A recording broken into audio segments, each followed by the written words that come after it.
अभी सब्सक्राइब करें हमारे चैनल को और साथ में बेल आइकन को भी दबाना ना भूलें।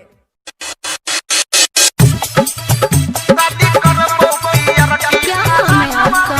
डीजे विकास। आपका ये नाम है? कहाँ घर है? सजोर डीजे विकास मटियार कला सीतामढ़ी।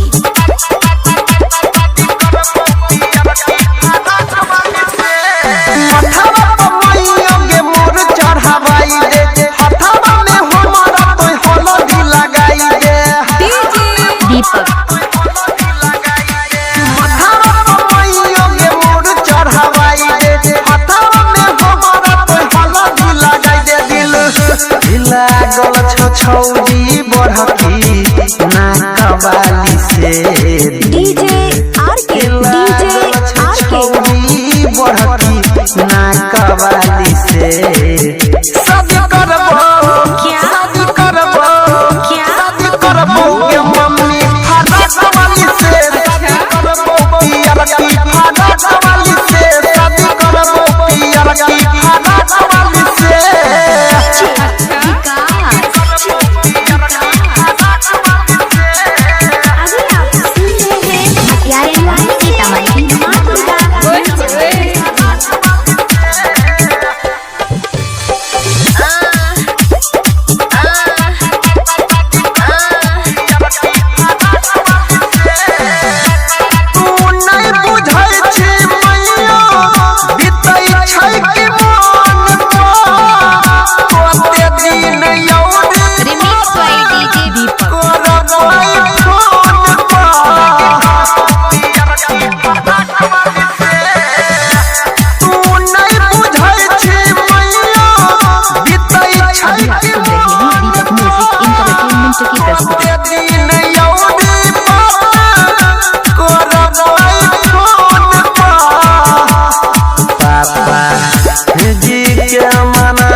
हाली से शादी करबो शादी करबो शादी करबो के मैयो फाड़ा कवाली से शादी करबो पियर की फाड़ा कवाली से शादी करबो के मम्मी।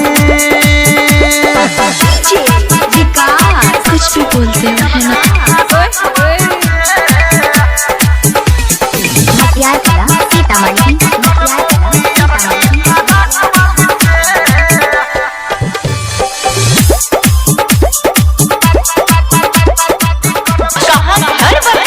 बजरंग जोर से जोर।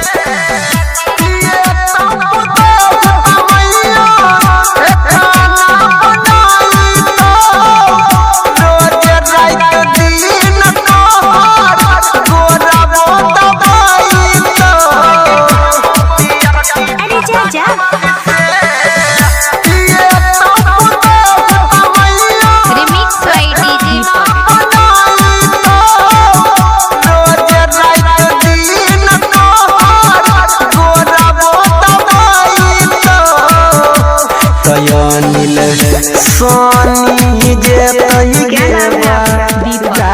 हाली से अनिल परवीन देवेंद्र जेतै बारात हाली से शादी करबो शादी करबो शादी करबो के